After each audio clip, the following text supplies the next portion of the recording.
जैन साथियों, किसान आंदोलन का 3 हफ्ते से ज्यादा समय हो चुका है।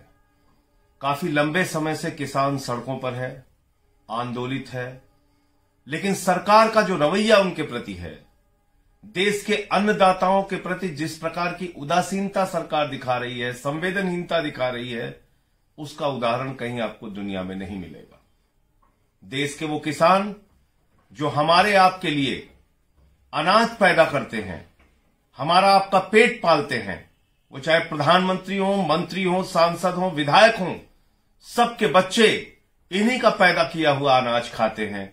आज वो अन्नदाता सड़कों पर बैठा हुआ है 3 काले कानूनों को वापस लेने की मांग को लेकर, तो उसे पानी की बौछारें झेलनी पड़ती है। इस ठंड के महीने में उसको लाठियों से पीटा जाता है, उसकी आंखें फोड़ दी जाती हैं, उसके ऊपर आंसू गैस के गोले छोड़े जाते हैं, और तो और उसको आतंकवादी कहा जाता है, उसको खालिस्तानी कहा जाता है, उसको टुकड़े टुकड़े गैंग कहा जाता है, उसको अर्बन नक्सल कहा जाता है, उसको पाकिस्तान और चाइना से मिला हुआ कहा जाता है, उसको एक साजिश करता पेंट करके पेश किया जाता है। ये कितने दुर्भाग्य की बात है, और भारतीय जनता पार्टी के मानसिक दिवालियापन का कितना बड़ा उदाहरण है ये, कि जो अन्नदाता आपके हमारे लिए अनाज पैदा करता है और उन्हीं का पैदा किया हुआ अनाज भाजपाई भी खाते हैं, आज सारे के सारे भाजपाई उन्हीं अन्नदाताओं को आतंकवादी कह रहे हैं। वो अन्नदाता जिनका बेटा जब वो धरने पर थे, आंदोलन पे थे, बेटा सुखबीर सिंह सीमा पर शहीद हो गया। बेटा भारत माता की रक्षा के लिए शहीद हो रहा है, पिता धरती माता की रक्षा के लिए आंदोलन कर रहा है, और ऐसे किसान को आप आतंकवादी कहते हैं। और मैं तो पूछना चाहता हूं भारत की सरकार से कि कितना कमजोर है तुम्हारा गृह मंत्री, कितनी कमजोर है तुम्हारी सरकार, कि तुम्हारी सरकार के रहते हुए आंदोलन में कभी पाकिस्तानी घुस जाते हैं, कभी चाइना वाले घुस जाते हैं, कभी अर्बन नक्सल घुस जाते हैं, कभी टुकड़े टुकड़े गैंग घुस जाते हैं, कभी खालिस्तानी घुस जाते हैं, कभी आतंकवादी घुस जाते हैं। अरे अगर तुमसे देश नहीं संभल रहा है तो इस्तीफा दे दो, लेकिन ये झूठे आरोप लगाकर किसानों को बदनाम करना बंद करो। और तुम्हारी देशभक्ति क्या है? तुमसे देशभक्ति का प्रमाण पत्र किसी को नहीं चाहिए। शहीद आजम भगत सिंह के वंशजों को, शहीद उधम सिंह के वंशजों को, शहीद करतार सिंह सरापा के वंशजों को, लाला लाजपत राय जी के वंशजों को, और वो लोग, वो हजारों लोग जो जलियांवाला बाग कांड में अपने प्राणों की आहुति देते हैं, उनके वंशजों को भाजपाइयों से प्रमाण पत्र नहीं चाहिए। क्योंकि इन भाजपाइयों की असलियत क्या है, ये भाजपा की क्या असलियत और सोच है? मैं तो पूछता हूं, आरएसएस और बीजेपी के लोगों, बताओ, तुम्हारी विचारधारा से जुड़े हुए 10 लोगों का नाम बताओ जिन्होंने आजादी के आंदोलन में अपने प्राणों की आहुति दी है। तुम वो लोग हो जिन्होंने नागपुर के मुख्यालय पर 52 साल तक तिरंगा झंडा नहीं फहराया। तुम वो लोग हो जिसने अफजल गुरु को शहीद मानने वाली पीडीपी के साथ समझौता किया। तुम्हारी असलियत यह है कि कारगिल शहीद के ताबूत में घोटाला किया गया तुम्हारी सरकार के दौरान। तुम्हारी असलियत यह है कि मोदी सरकार ने आईएसआई को भारत बुलाकर भारत माता को अपमानित किया, उनसे जांच कराई। तुम्हारी असलियत यह है कि देश के प्रधानमंत्री नरेंद्र मोदी नवाज शरीफ के बर्थडे का केक काटने चले जाते हैं, बिना बुलाए चले जाते हैं, और आज आप दूसरों की देशभक्ति पे सवाल उठाते हैं, दूसरों को देशद्रोही साबित करने की कोशिश करते हैं। और ये सब कुछ क्यों करते हैं भाजपाई? ये आपको समझना बहुत जरूरी है। ये आपके दिमाग में फर्जी राष्ट्रवाद की बातें कर करके जो अपने आप को देशभक्त साबित करने की कोशिश करते हैं, जो अपने आप को किसानों का हितैषी साबित करने की कोशिश करते हैं, जो अपने आप को नौजवानों का हितैषी साबित करने की कोशिश करते हैं, व्यापारियों का हितैषी साबित करने की कोशिश करते हैं, कभी आपने सोचा, कभी गंभीरता से विचार किया आपने? किस वर्ग को फायदा हुआ मोदी सरकार से? कभी इसके बारे में 1 मिनट भी समय लगा कि आपने सोचा? आज मैं इन्हीं मुद्दों पर आपसे बातचीत करना चाहता हूं, आपको बताना चाहता हूं कि आपको मोदी जी और उनकी सरकार मूर्ख समझती है, नासमझ समझती है, और समझती है कि आपको कुछ भी नहीं आता, जो मन में आए सरकार करेगी, और अगर आप उसके ऊपर सवाल उठाएंगे तो आपको देशद्रोही साबित कर दिया जाए। आपको पाकिस्तान से मिला हुआ बता दिया जाएगा। आपको कहा जाए कि आपको आंदोलन के लिए भड़काया जा रहा है। इस बिल की बात कर लेते हैं पहले। यह बिल आपको कहा जाता है किसानों के हितैषी बिल है। यह बिल आपके बारे में आपको कहा जाता है कि यह किसानों के हित में बिल बनाया गया है, देश के करोड़ों किसानों का भला होगा इससे। कभी आपने 1 मिनट समय लगाकर सोचा, अगर यह किसानों के हित का इतना अच्छा बिल था, अगर करोड़ों किसानों के हित में मोदी जी ये बिल बना रहे थे, तो किसान संगठनों से कोई बातचीत क्यों नहीं की? किसान संगठनों को पहले क्यों नहीं समझाया कि यह बिल बहुत अच्छा है और आपके लिए है? लॉकडाउन के दौरान जब दुनिया की सबसे बड़ी आपदा हिंदुस्तान में आई थी, उस आपदा में अवसर तलाशते हुए मोदी जी ने ऑर्डिनेंस के जरिए, अध्यादेश के जरिए यह बिल पास किया। इतनी क्या जल्दी थी आपको? क्या जल्दी थी आपको यह बिल पास करने की? आज मैं आपको बताता हूं कि जल्दी क्या थी। आज मैं आपको खुलासा करना चाहता हूं कि यह बिल बनाया किसके लिए गया है। आज मैं आपको यह बताना चाहता हूं कि ये राष्ट्रभक्त अपने आप को कहने वाले, देशभक्त अपने आप को कहने वाले, कैसे इन्होंने भारत माता का सौदा किया है। और यह बिल अडानी की गुलाम सरकार ने अडानी के लिए बनाया है, अंबानी के लिए बनाया है। यह बिल अडानी की गुलाम सरकार, मैं इसलिए कह रहा हूं कि अडानी के चंदे से पार्टी चलाते हैं, अडानी के चंदे से दफ्तर चलाते हैं, अडानी के चंदे से इनकी रैलियां चलती हैं, अडानी के लिए कानून देश के अंदर बनाते हैं, अडानी के हाथों एयरपोर्ट बेचते हैं, अडानी के हाथों पोर्ट बेचते हैं, अडानी के हाथों बड़ी बड़ी कंपनियां सरकारी बेचते हैं, और अडानी के हाथों देश की कृषि का सौदा इन्होंने किया है, किसानों का सौदा किया है। एक एक करके मैं कागज दिखाऊंगा। 2.5 साल पहले 100 एकड़ जमीन का लैंड यूज चेंज करने के लिए 2017-18 में 100 एकड़ जमीन का लैंड यूज चेंज करने के लिए एक एप्लीकेशन अडानी देता है। किसको? खट्टर सरकार को, हरियाणा के मुख्यमंत्री को। और खट्टर सरकार इस एप्लीकेशन को रिजेक्ट कर देती है, कहती नहीं हम लैंड यूज चेंज नहीं कर पाएंगे। आपको तो सुनने में बड़ा अच्छा लग रहा होगा कि कितनी क्रांतिकारी सरकार है। बताओ, अडानी को जमीन देने से मना कर दिया, अडानी का लैंड यूज चेंज करने से मना कर दिया, ऐसा नहीं है। अगली कहानी सुनिए।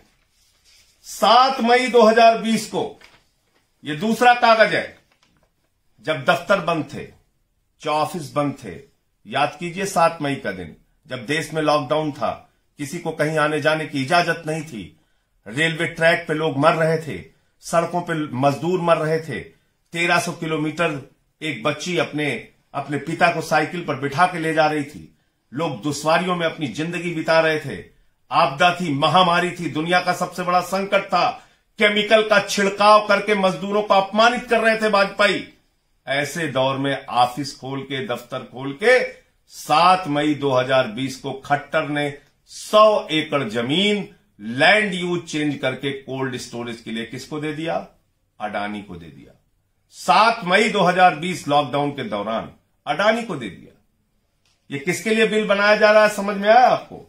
7 मई 2020 और 5 जून 2020 को, जब दुनिया की सबसे बड़ी महामारी से हम लोग लड़ रहे थे और मोदी जी आपदा में अवसर तलाश रहे थे, आपसे ताली थाली बजवा रहे थे, 9 मिनट आपको अंधेरे में बिठा रहे थे, जब आप अंधेरे में बैठे थे तो उजाले के अंदर यह कानून पास कर दिया गया। ये अध्यादेश के जरिए, बिल के जरिए, चर्चा करा के नहीं, पार्लियामेंट में लाके नहीं, बहस करा के नहीं, किसानों को विश्वास में लेके नहीं, किसान संगठनों को विश्वास में लेके नहीं, बगैर चर्चा कराए ऑर्डिनेंस के जरिए, जबकि ऑर्डिनेंस, अध्यादेश विशेष परिस्थितियों में लाया जाता है। कौन सी विशेष परिस्थितियां थी? मोदी जी बताइए, इस देश को बताइए, किसानों को समझाइए, वो कौन सी विशेष परिस्थितियां थी कि 7 मई 2020 को 100 एकड़ जमीन अडानी को मिलती है और 5 जून 2020 को ये कोल्ड स्टोरेज बनाने की जमीन के लिए आपने कानून बना दिया। असीमित भंडारण देश में कोई भी पूंजीपति अडानी कर सकता है।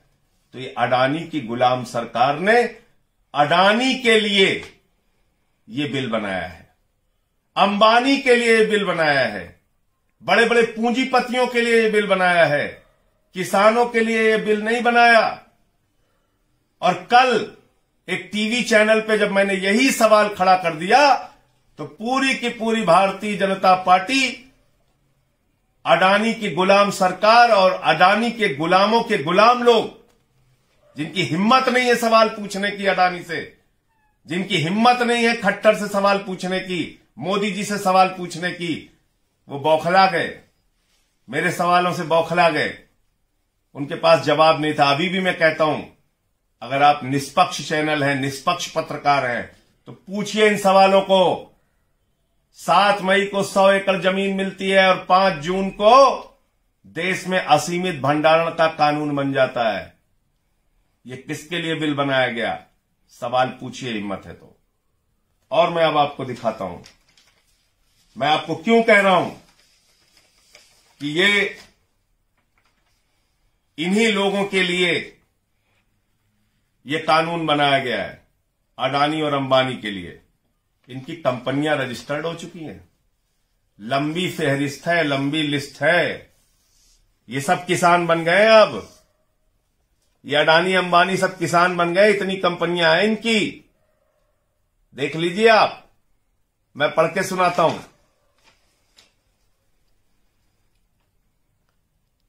Reliance agrotrek limited, Reliance agro trading and marketing private limited, Reliance agro food industries private limited, Reliance agronics private limited, Reliance agrotech private limited, Reliance retail limited, Reliance fresh limited, Reliance dairy foods limited, Reliance hyper mart limited, Reliance integrated agri solutions limited, Reliance proteins limited, Reliance food and beverages services limited, Reliance agri products distribution limited, Reliance food processing solutions limited, Reliance supply chain solutions limited, Reliance nutritional food processors private limited, Reliance commercial land and infrastructure private limited, Reliance logistics limited, Reliance fresh limited, Reliance logistics Barnala limited, Reliance logistics Bathinda limited, Reliance agri logistics limited, Reliance agri logistics Dahod limited, Reliance agri logistics Darbhanga limited, Reliance नहीं, अब ये रिलायंस के बाद अडानी आ गया। अब अडानी आ गया। अब Adani logistics limited, Adani fresh limited, Adani agri logistics Barnala limited, Adani agri logistics Bathinda limited, Adani agri logistics Borivali limited, Adani agri logistics Dahod limited, Adani agri logistics Darbhanga limited, Adani agri logistics Dewas limited, Adani agri logistics Dhamora limited, Adani agri logistics Hoshangabad limited, Adani agri logistics Kannauj limited, Adani agri logistics Kithar limited, Adani agri logistics limited, Adani agri logistics Mansa limited, Adani agri logistics Moga limited, Adani agri logistics MP limited, Adani agri logistics Nakodar limited, Adani agri logistics Panipat limited, Adani agri logistics Raman limited, Adani agri logistics Samastipur limited, Adani agri logistics Satna limited, Adani agri logistics Ujjain limited, Adani agri logistics limited. अब आ जाइए Patanjali natural biscuits private limited, Patanjali natural commodities limited, ऐसे करके ये तमाम कंपनियां registered है। अब ये सब खेती किसानी के प्रोडक्ट में बड़े बड़े व्यापार करने के लिए ये लोग आ गए। ये करेंगे धंधा, ये करेंगे व्यापार, इनके लिए बिल बनाया गया है। इतनी कंपनियां इन्होंने अपने नाम पे रजिस्टर्ड करा ली हैं। इसको समझिए, पहचानिए। ये देश की सरकार अडानी और अंबानी की गुलाम सरकार मैं इसको क्यों कहता हूं? ये सब कुछ धीरे धीरे बेचते जा रहे हैं, पूरा देश बेचते जा रहे हैं। हमको आपको नींद से जगना होगा, हमको आपको इनसे सवाल पूछना होगा। देश को, बिल्कुल देश की अर्थव्यवस्था को बर्बादी की कगार पे पहुंचा दिया। लाखों करोड़ रुपए का कर्जा माफ कर दिया गया है, लाखों करोड़ रुपए का, 10 लाख करोड़ रुपए का कर्जा माफ हुआ है। और किन किन लोगों का हुआ है?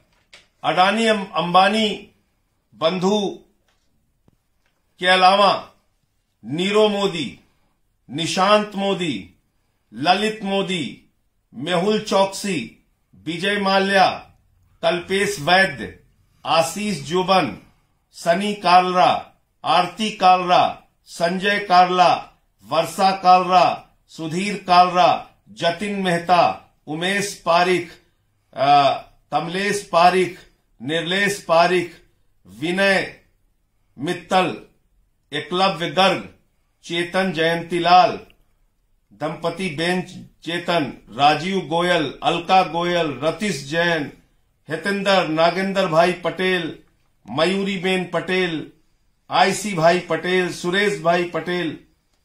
10 लाख करोड़ रुपए का कर्जा इन लोगों के ऊपर है, 10 लाख करोड़ रुपए का। और ये सब कुछ बट्टे खाते में डाल दिया गया है। 10 लाख करोड़ का कर्जा बट्टे खाते में, इनका नाम हटा दिया गया। अब ये खाते में नहीं दिखेंगे आपको। तो ये है 10 लाख करोड़ रुपए देश का डुबाकर बैठी हुई सरकार। और इसमें ज्यादातर जो नाम है ये मोदी जी के मित्रों हैं, गुजरात के हैं, ज्यादातर नाम है।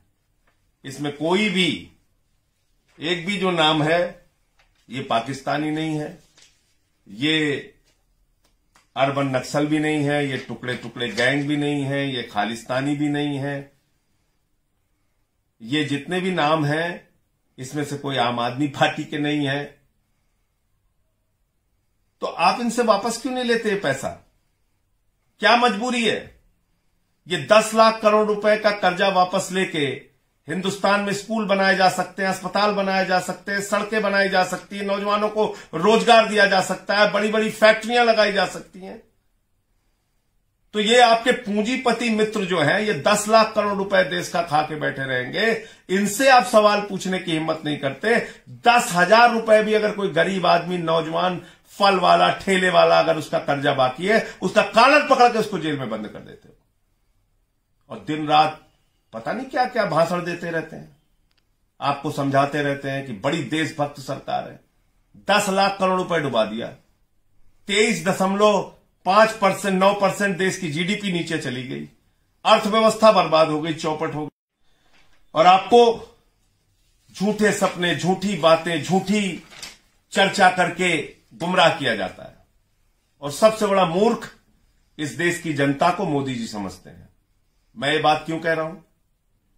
जब जीएसटी लेके आए, बोले बहुत अच्छा कानून है, आधी रात को हम आपको आजादी दे रहे हैं, आपको यह कानून समझ में नहीं आ रहा है, थोड़ा देखिए, बहुत बढ़िया क्रांतिकारी का कानून है। कानून क्या था? 5% का टैक्स बढ़ा के 28% कर दिया। पूरे देश के व्यापारियों ने आंदोलन किया।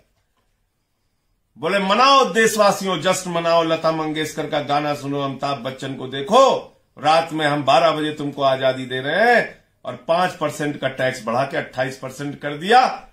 आज तक राज्यों का शेयर नहीं देते जीएसटी का, और सारे व्यापारी खाली जीएसटी भरने में परेशान रहते हैं। कहते हैं आपको समझ में नहीं आता, बहुत अच्छा हम व्यापारियों के लिए कर रहे हैं। फिर नोटबंदी लेके आए और जीएसटी के नियमों में कई बार बदलाव कर लिया।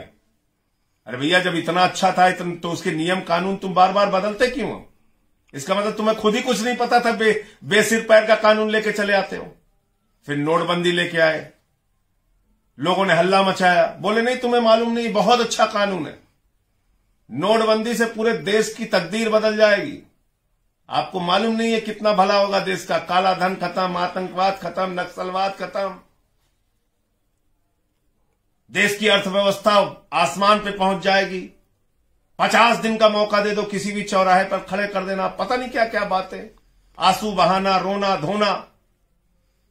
नोटबंदी के इतने साल हो गए, आज तक कोई फायदा बता पाए? देश बर्बाद हो गया, अर्थव्यवस्था चौपट हो गई। कहते आपको समझ में नहीं आता नोटबंदी? बहुत अच्छा कानून है। 69 बार नोटबंदी के नियमों में बदलाव किया इसी सरकार ने, जो उस नोटबंदी को लागू करती है। आज ये बोलती थी, सुबह फिर वो बोलती थी, शाम को फिर ये बोलती थी, सोते में फिर ये, जगते में फिर ये।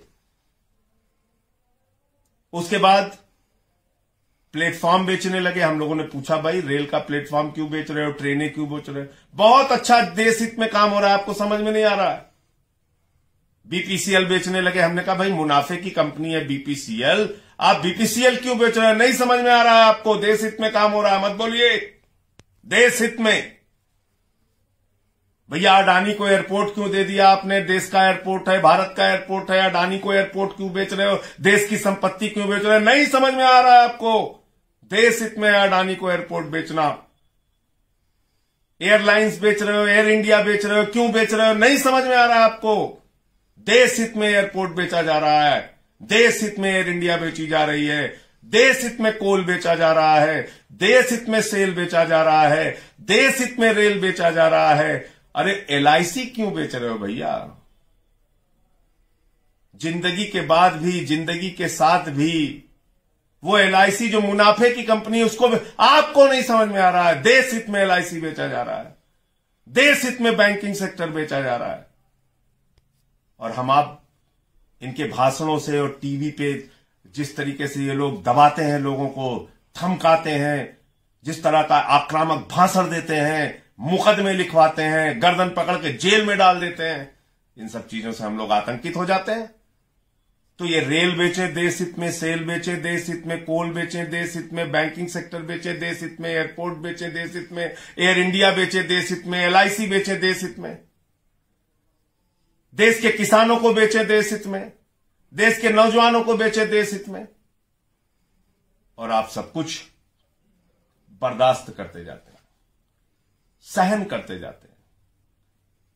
आपको मूर्ख समझती है सरकार, उसको मालूम है इनको जाति धर्म में उलझा कर रखो, किसी को खालिस्तानी बता दो, किसी को पाकिस्तानी बता दो, अपना और अपने भाइयों का, अपने मित्रों का काम करते रहो। मित्रों कौन? अडानी और अंबानी, जिनके चंदे से इनकी पार्टी चलती है, जिनके चंदे से इनकी सरकार चलती है। और मुझे खुशी है कि अब इस देश के लोगों ने पहचानना शुरू किया है, किसान भाइयों ने लाखों जियो के सिम तोड़े हैं और जियो का बहिष्कार किया।